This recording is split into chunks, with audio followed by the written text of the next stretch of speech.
And I think we have another group in the three camera shoot here. Hello, namaskar, We namaskar. have some people from Kansas City who are also, Ah, lovely, lovely, lovely. yes.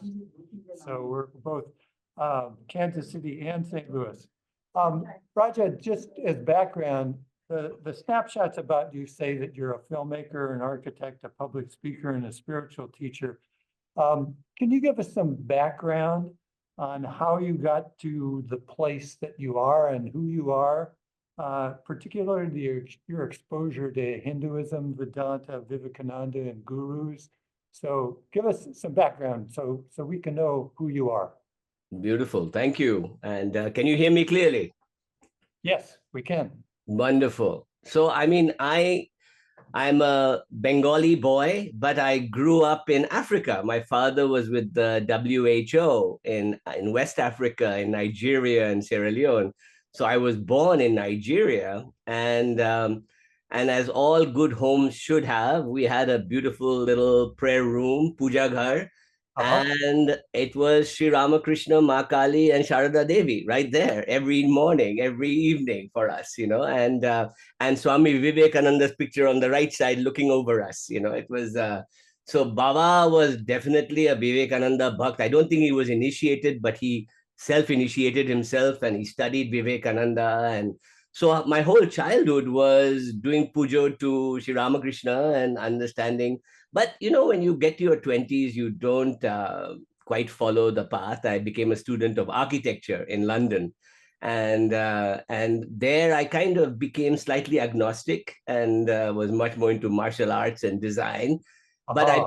I became an architect, and from architecture I went into multimedia design and digital design in London, and then I moved to New York in 1998.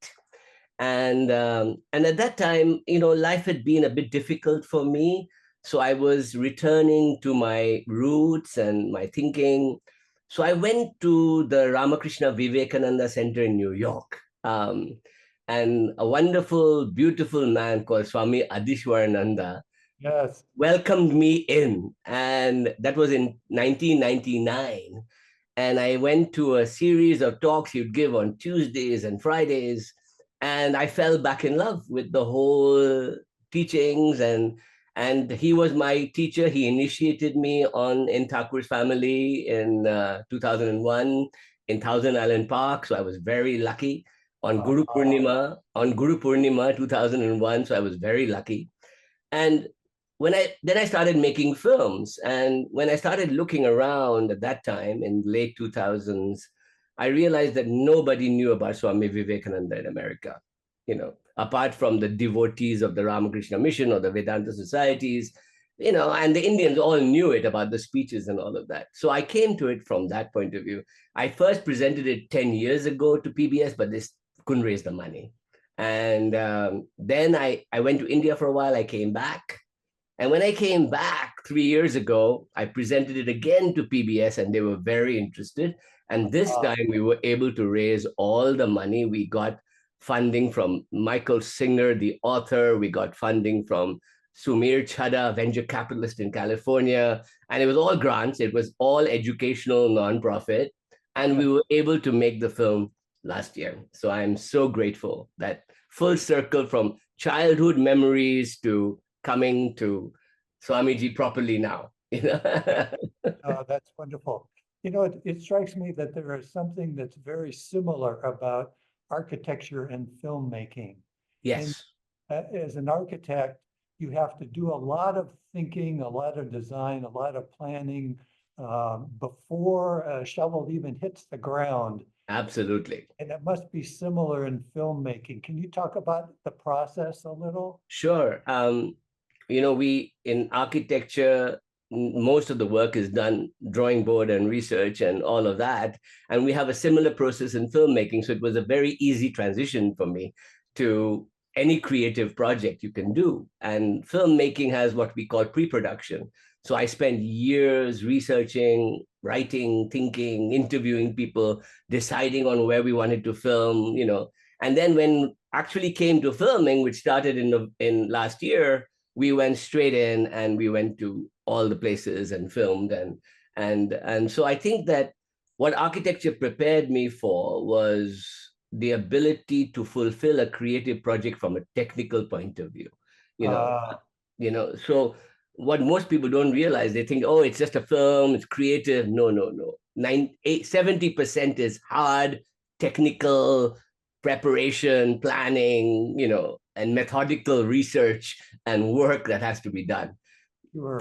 If we're lucky and the creative comes out well, we get a nice film like this, and So what was the whole timeline, pre-production versus actually shooting? well, thinking about it, I started writing this film 13 years ago.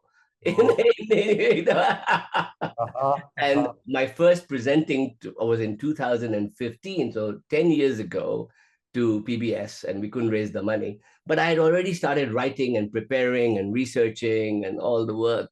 And Uh-huh. so when I was able to come back to it, by the time we got everything in order, it took us about a year from filming to editing to getting it onto PBS, Uh-huh. a year and a half, just under a year and a half.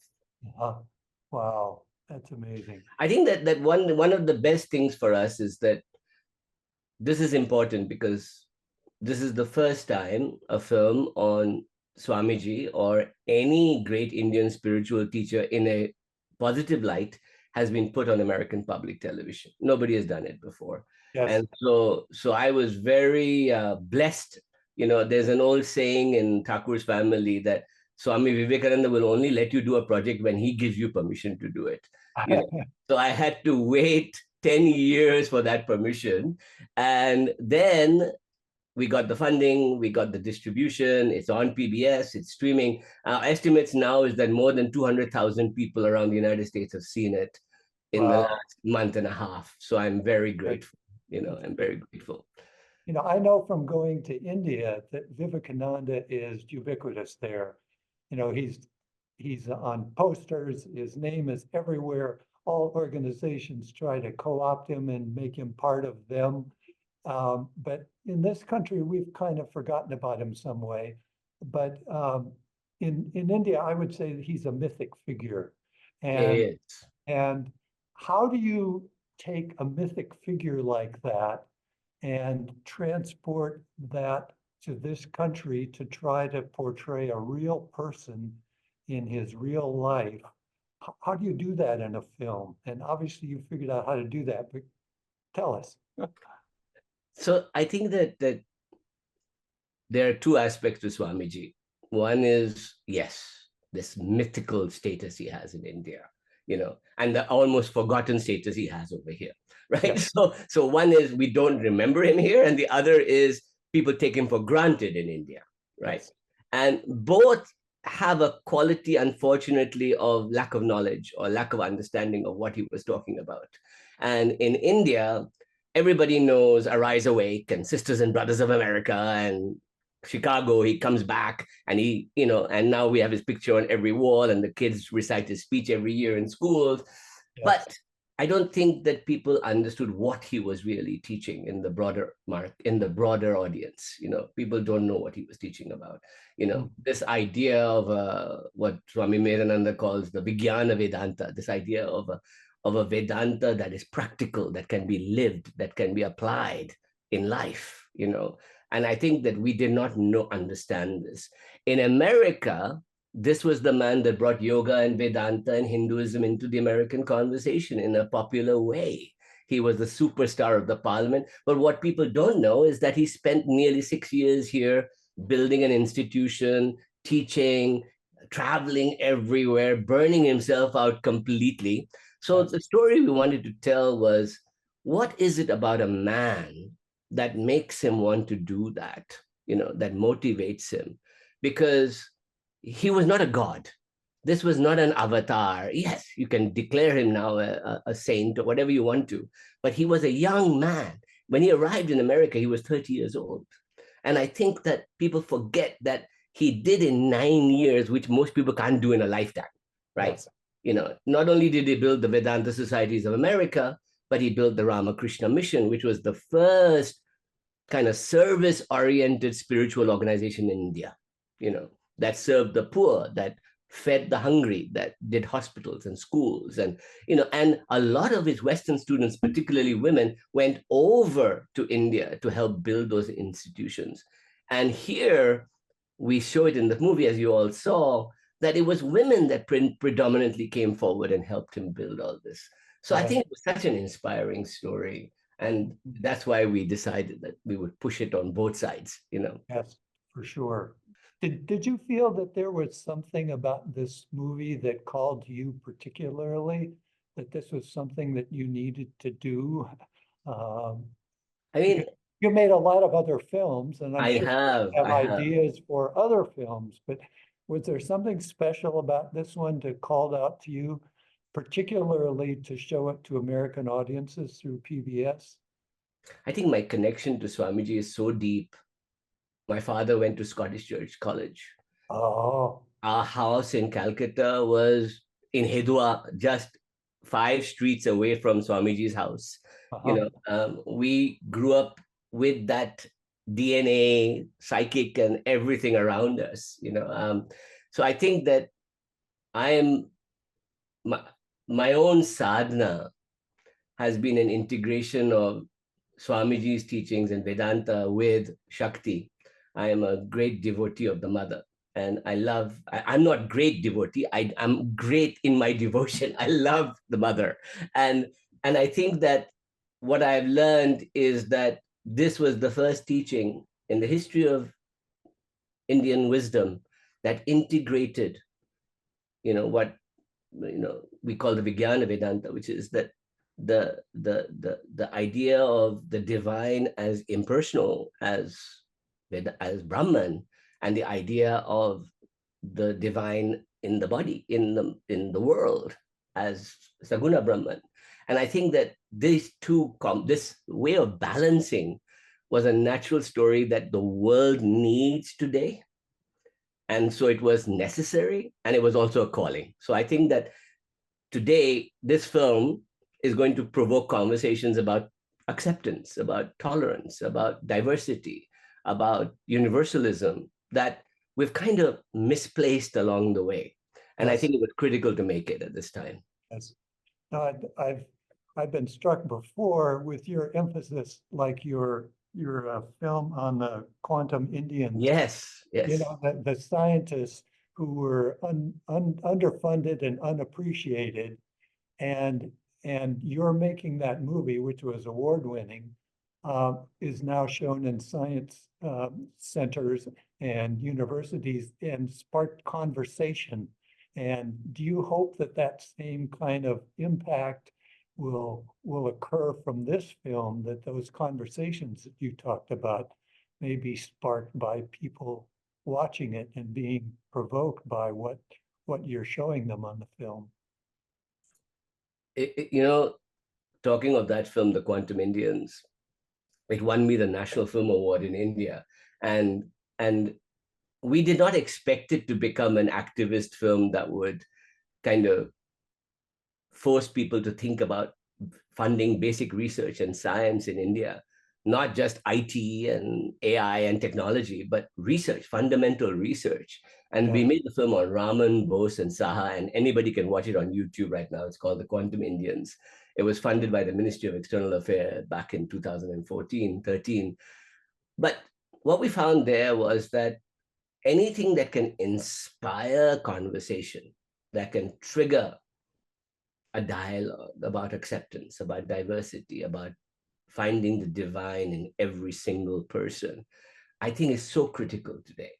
And so I have taken it upon myself to go on the road with this, like this. But I just did a major event at the Asia Society. I'm going to do one in San Francisco with the Silicon Valley folks. And I'm going to provoke conversations about this everywhere, great, great. right?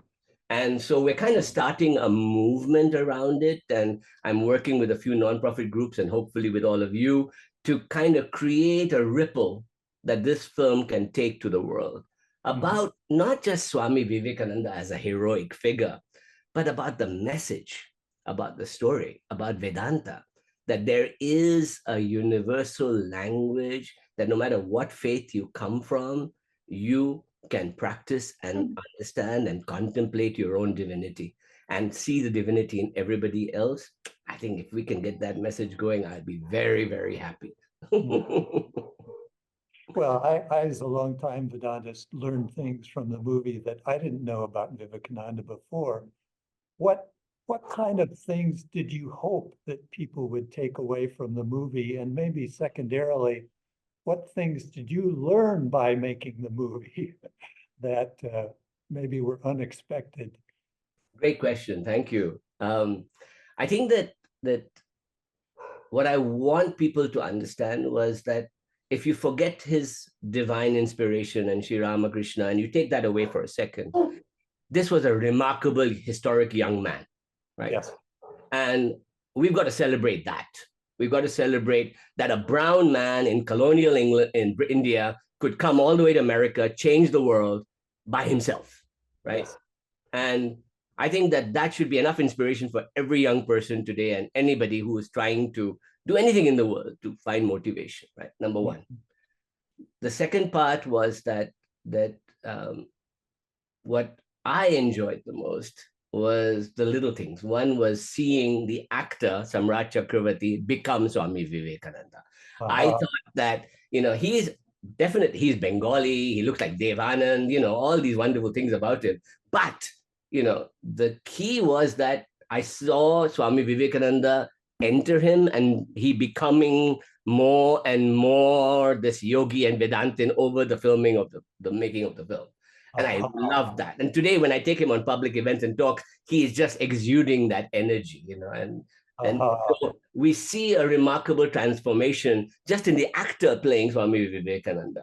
On the other side, we decided to film in modern day New York, as you all saw, right? And why did we do that? We did that because we wanted to show that Swamiji's message was nothing to do with 1893. He was such a modern man that you could put him in New York today and people would still, and we filmed them dressed up like that across New York City, walking around, meditating. And we found that people were coming up to him and bowing and asking for blessings. And the actor went into full form. I mean, I know the Swami Chaitananda and all would have experienced it, but this was an actor playing Swami Vivekananda. People were coming to him to get blessings. So I thought that was remarkable. I thought that was wonderful. No, I thought that was a touch of genius because obviously you followed Ken Burns, have Yes. notable authorities with respectable credentials commenting on things, but then to take him and put him in modern day New York was just amazing. And New Yorkers, as the people that they are, were not particularly impressed many times. You didn't have to tell them not to look at him because they see strange people all the time.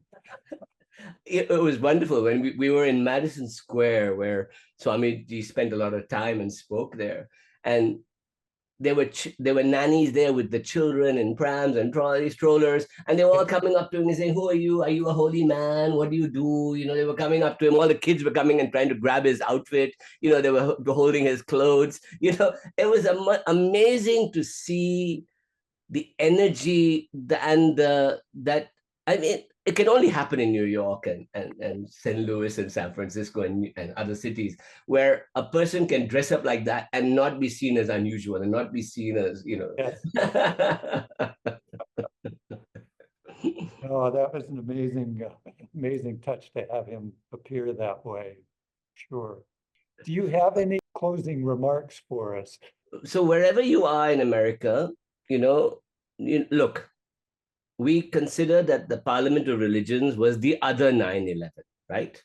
So on 9/11, that's coming up, Swamiji stood up at the Parliament of Religions and changed the whole conversation in America about universalism and religion, right? And now, 125 years later, we're still dealing with the consequences of a world divided and torn by religion. We remember 9/11 now as the bringing down of the towers in New York. And so what I want you to do is reach out to everybody to either stream it and watch it, but also reach out to your PBS station and say, look, there's another 9/11, show the film during that time. And if they get letters from you, they're going to show it, right?